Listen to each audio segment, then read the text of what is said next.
मी माहितीच मागितली नव्हती, मला ती माहिती अपेक्षितच नव्हती, मला ती माहिती नकोच होती. जी पाहिजे होती ती न देता जी गलगली साहेबांना नाकारली ती मात्र मला देण्यात आली. म्हणजे मित्रांनो, आपण आपल्या बुद्धीचा वापर करून आपण वेगवेगळ्या प्रकारे माहिती कशी मागितली पाहिजे याचा विचार केला पाहिजे. आपण फक्त सरळ माहिती मागितली तर कधीच आपल्याला माहिती मिळणार नाही, हे मात्र तुम्ही लक्षात घेतलं पाहिजे. आणि बऱ्याच वेळा काय होतं, आरटीआय मध्ये बघा,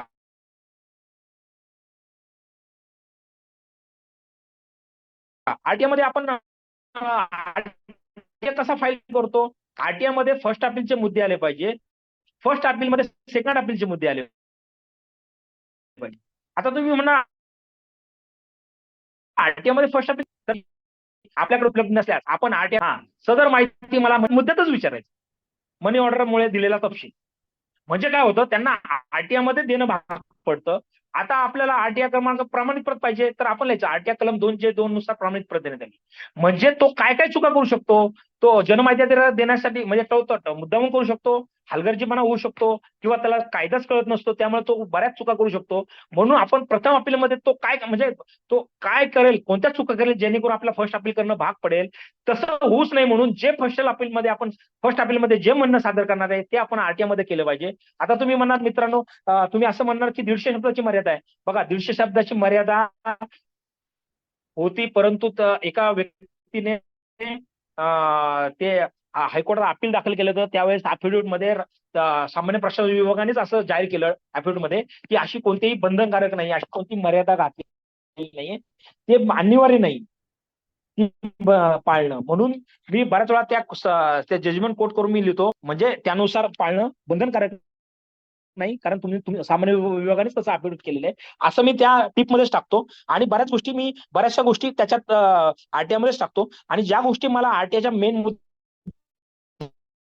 टाकता येत नाही, शक्यतो मी 150 शब्दांची मर्यादा क्रॉस करत नाही. म्हणजे त्यांनी कसं केलं पाहिजे त्या प्रकारचे ते मुद्दे टाकतो, त्यामुळे आपल्याला फर्स्ट अपील करणं आपल्याला फर्स्ट अपील करावं लागत नाही. माझं तर म्हणणं आहे, शक्यतो तुम्ही फर्स्ट अपील पण करू नका, सेकंड नाहीच मिळाली तरच फर्स्ट अपील करा. केसमध्ये तुम्हाला फर्स्ट काहीतरी माहिती मिळाली तर एखाद्या 5 मुद्द्याची माहिती मागितली, तुम्हाला फक्त 2 मुद्द्याची मिळाली तर तुम्ही पुन्हा आरटीआय टाका, वेगळ्या शब्दात वेगळ्या पद्धतीने माहिती मागा.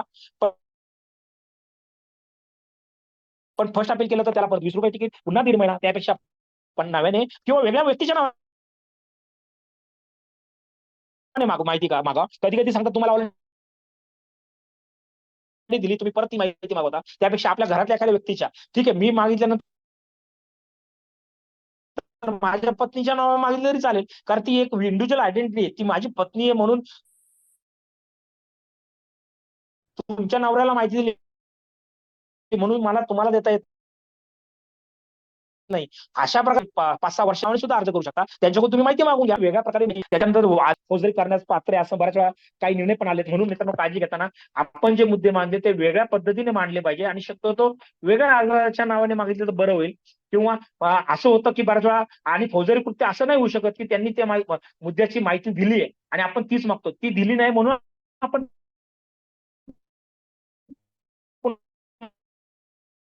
आरटीआय करतो, त्याच्यात नाहीये, हे मात्र या ठिकाणी लक्षात घेतलं पाहिजे. आता मित्रांनो, कोणत्याही प्रकारचा पाठपुरावा घ्यायचा असेल तर काय करायचं बघा.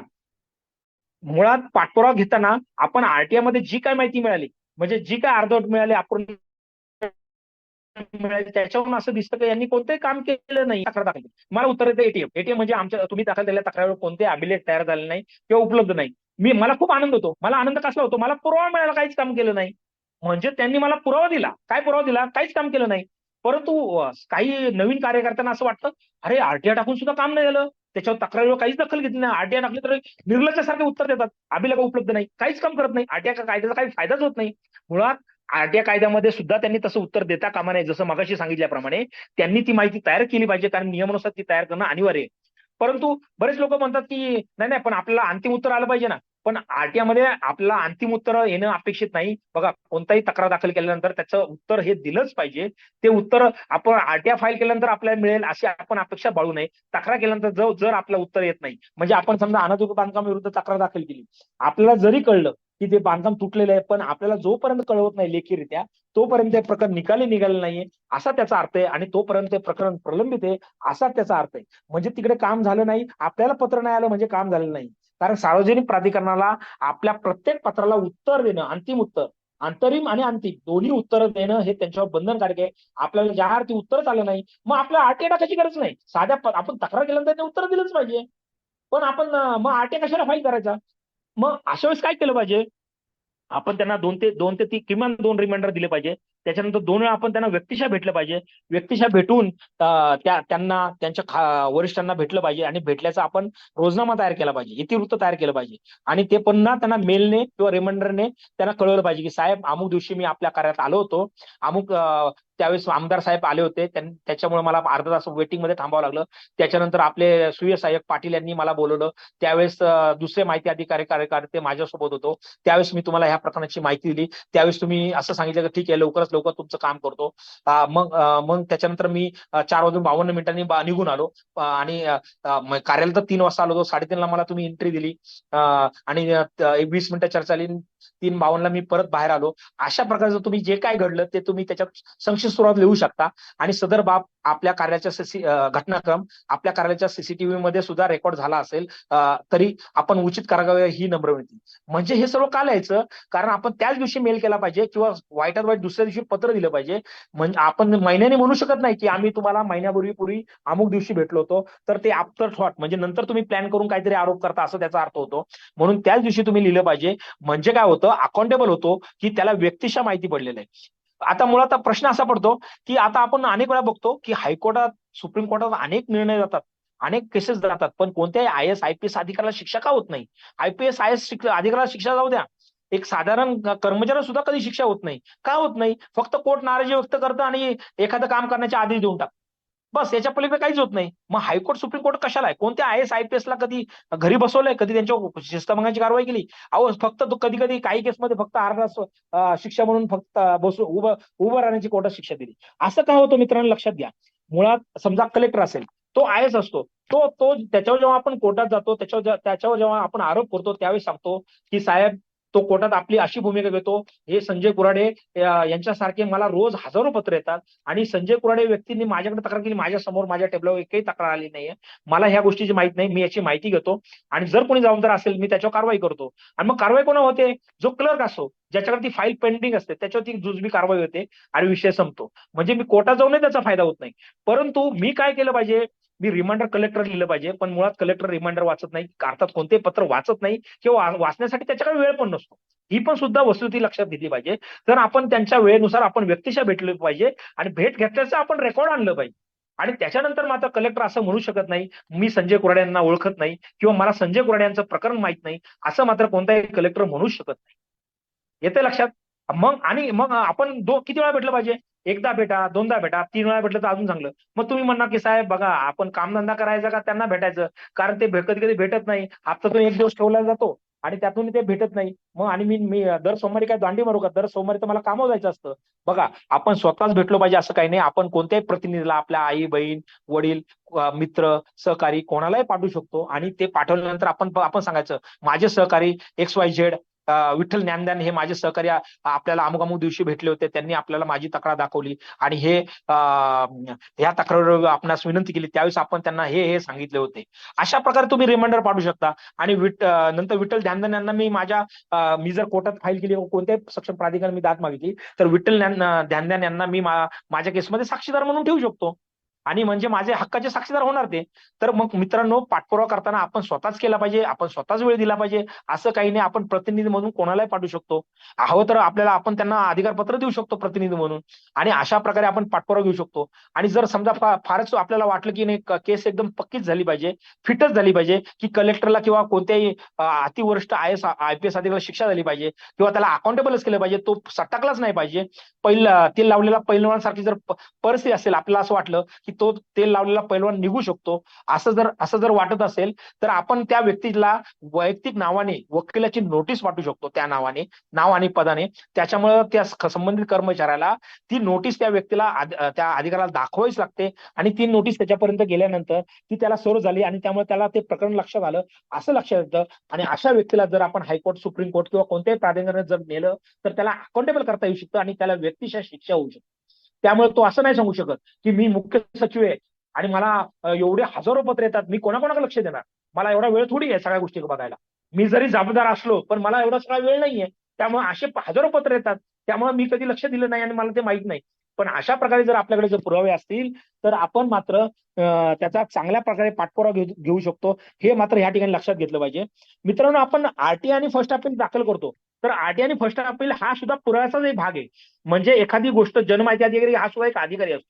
जनमाहिती अधिकारी हा सुद्धा पोलीस इन्स्पेक्टर असू शकतो, एसीबी असू शकतो. मग त्या अधिकाऱ्याला आपल्या आरटीआय मुळे एखादं प्रकरण लक्षात आलेलं असतं. आरटीआय मुळे उत्तर दिलं म्हणजे काय झालं, त्याला प्रकरण प्रलंबित हे त्याच्या लक्षात आलेलं असतं. मग आपण तक्रारीमध्ये असा उल्लेख करायचा की ह्या अधिकाऱ्याला जनमाहिती अधिकारी म्हणून मी आरटीआय फाईल केला होता आणि ते प्रकरण प्रलंबित असल्याचं त्याला आरटीआयद्वारे पण निदर्शन आले, तरी सुद्धा त्याने त्याच्याकडे दुर्लक्ष केलंय. म्हणून याच्यावरून आणि त्याने त्याच्यावर कोणतीही कारवाई केली नाही. म्हणून ह्यावरून असं दिसून येतं की त्याने ते जाणून, हे सिद्ध होतं, हे स्पष्ट होतं की त्याने जाणून बुजून त्याच्यावर कारवाई केली नाही. हे प्रकरण त्याच्या लक्षात येऊन प्रलंबित असून सुद्धा त्याने त्याच्या कारवाई केली नाही. त्याचप्रमाणे प्रथम अपीलकडे आपण केलं तर प्रथम अपील आपण दाखल केलं तर प्रथम अपीलवर एखाद्या अधिकाऱ्याने निर्णय घेतला किंवा आपल्या सुनावणीचं पत्र जरी पाठवलं तरी त्यातून असं स्पष्ट होतं की त्याला ते प्रकरण माहिती आहे आणि प्रलंबित असल्याचं त्याच्या निदर्शन आलंय, व्यक्तिशः निदर्शन आलंय. तो असं नाही म्हणू शकत मला माहित नाही, मला विठ्ठल ध्यानदान कधी भेटलेच नाही, मी त्यांचा चेहराच बघितला नाही. अहो पण ठीक आहे, त्यांचा चेहरा नाही बघितला पण त्यांचा फर्स्ट अपील तुमच्या समोर आलं ना, मग त्यावेळेस त्यांनी काय माहिती मागितली होती, याबाबत झालेल्या कारवाईची प्रत देण्यात यावी. मग जनमाहितीने त्यांना उत्तर नाही दिलं, मग तुम्ही काय केलं त्यावेळेस, तुम्ही प्रलंबित हे लक्षात आलं की नाही तुम्हाला. ध्यानदान तुम्हाला कधी भेटले नाही हे मान्य, पण प्रथम आपल्या कारवाईमुळे तुमच्या लक्षात आलं प्रलंबित आहे म्हणून तरी पण तुम्ही काम नाही केलं, याचा अर्थ तुम्ही जाणीवपूर्वक हेतू पुरस्पर या प्रकरणात प्रलंबित ठेवलंय किंवा त्याच्यात आपण कर्तव्यात कसूर केले हे मात्र सिद्ध होऊ शकतं. म्हणजे अशा प्रकारे त्याला अकाउंटेबल केलं पाहिजे. आपण त्याचं रेकॉर्ड तयार केलं पाहिजे, आपण त्याचं भांडवल तयार केलं पाहिजे. आपण काय करतो, आरटीआय फर्स्ट अपील जाऊ दे म्हणून सेकंड अपील 3 वर्ष वाट बघूया, पुढचा विषय घेऊया. अशा प्रकारे कधीही कोणतं काम होत नाही. आपण मित्रांनो, आपण जेवढा अभ्यास करू तेवढा कमी आहे. पण आपण तपाला पूर्वीच्या काळी बघा, अनेक ऋषी तपाला बसायचे, तुम्ही तपालाच बसत नाही त्याच्यामुळे तुम्हाला कधी उत्तरच भेटत नाही. गौतम बुद्ध किंवा अनेक ऋषी अनेक तपाला बसायचे, तपाला बसल्यावर काय होतं की मनन चिंतन होतं. मनन चिंतन झाल्यावर मला याच्यात काय करता येईल, मी काय केलं पाहिजे, काय केल्याने काय होईल, आणि मग आपल्याला आपल्या प्रश्नाची उत्तरं मिळत जातात. त्याचप्रमाणे मी अनेक वेळा तपाला बसतो, चिंतन करतो, मनन करतो आणि त्यामुळे मला आयडिया सुचतात. पण मी कधीच फ्रस्ट्रेशन होत नाही की बाबा आम्ही असं उत्तर दिलं, आता मी काय करू, मी कोणाला फोन करू. पण फोन आपला स्वतः इतका, आपल्या स्वतःच्या मना इतका गुरु कोणीच नाही. या जगात सर्वश्रेष्ठ गुरु कोण असेल तर आपलं मन असतं. आणि मनाला काय पाहिजे असतं, एकाग्र चित्ताने मनन करणं, चिंतन करणं. आणि आपलं आपलं आपलं अंतर्मन आपलं गुरु होतं आणि आपल्याला त्याचं सोल्युशन देतं. परंतु नागरिकांना मुळात खरं म्हणजे आपल्या कौटुंबिक जबाबदाऱ्या असतात, अनेक गोष्टी असतात आणि यातून वेळ काढून ह्या सगळ्या गोष्टीत पाठपुरावा करणं खरंच सोपं नाहीये. सर्वांनाच ते जमेल असं नाही, याची मला कल्पना आहे. परंतु असं केलं तर आपल्याला जास्तीत जास्त माहिती मिळू शकते, आपल्याकडे स्किल तयार होऊ शकतं आणि आपण प्रशासनाकडे चांगल्या प्रकारे पाठपुरावा करू शकतो असं मला वाटतं. आता एक अजून एक पद्धत आहे डिओ लेटर, तुम्ही ऐकलं असेल डिओ लेटर. डिओ लेटर म्हणजे डेमी ऑफिशियल लेटर. म्हणजे क्लास 1 ऑफिसरला एखाद्या अधिकाऱ्याला जर लेटर द्यायचं असेल तर त्याने डिओ लेटर देतात. डिओ म्हणजे एक सर्वसाधारण पत्र असतं, एक डिओ लेटर असतं. डिओ लेटर म्हणजे एक म्हणजे अति महत्वाचं पत्र आहे जे त्या व्यक्तीला दिलंच पाहिजे. म्हणजे समजा मंत्रातून एखाद्या महापालिका आयुक्तांना पत्र गेलं डिओ लेटर, तर ते कर्मचाऱ्याने जर पाठवलं तर ते आयुक्ताच्या टेबलावर ठेवलंच पाहिजे असा नियम आहे. आणि डिओ लेटर एकदा दिलं म्हणजे त्याच्यानंतरच त्याची शिस्तभंगाची कारवाई सुरू होते. म्हणजे आणि डिओ लेटर द्यायची फक्त अधिकार फक्त क्लास 1 ऑफिसरला आहे. क्लास 1 ऑफिसरच एखाद्या अधिकाऱ्याला डिओ लेटर देऊ शकतो. मग तो वरिष्ठ असला तरी डिओ लेटर देता येतं, पण शक्यतो डिओ लेटर हे समकक्ष किंवा कनिष्ठ कर्मचाऱ्यालाच देण्याची तरतूद आहे. त्यामुळं डिओ लेटर हे दिलं पाहिजे. मग आपण बऱ्याच वेळा काय होतात सांगतात, आपल्याला बहाणे त्यांच्या ठरलेले आहेत. मुळात आता एवढे बहाणे आहेत त्यांच्याकडे, त्यांनी ते काय सांगतात, बघा साहेब आमच्याकडे स्टाफ कमी आहे, आमच्याकडे निधी कमी आहे, आमच्याकडे यंत्रसामुग्री कमी आहे. मग त्यांना सांगितलं किंवा आम्ही अनेक वेळा त्या कर्मचाऱ्यांना सांगितलं, मग त्यांना सांगितलं सर तुम्ही डिओ लेटर काढलं का आतापर्यंत, का नाही काढलं डिओ लेटर, डिओ लेटर काढा. हा, तुमच्याकडे स्टाफ कमी आहे, मग तुम्ही वरिष्ठांना ती गोष्ट सांगितली का? एक काम करा, वरिष्ठांना पत्रव्यवहार करा, त्याची कॉपी मला द्या, मी पाहिजे तर पाठपुरावा घेतो. तुमच्याकडे निधी कमी आहे, मग तुमच्याकडे निधी कमी तुम्ही शासनाच्या निदर्शन आणून दिलं वरिष्ठांमार्फत. डायरेक्ट शासनाच्या निदर्शन आणून देत नाही, मलाही मान्य आहे. वरिष्ठांना प्रस्ताव पाठवला, मग वरिष्ठांना प्रस्ताव पाठवा, त्याची मला कॉपी द्या, आणि मग त्याच्यानंतर निधी नाही असं सांगा. म्हणजे तुम्ही फक्त बहाणे तोंडी नका सांगू, त्याचा रेकॉर्ड कुठे आहे? त्याचा रेकॉर्ड असेल तर मला त्याची कॉपी द्या, मी त्याचा पाठपुरावा घेतो. म्हणजे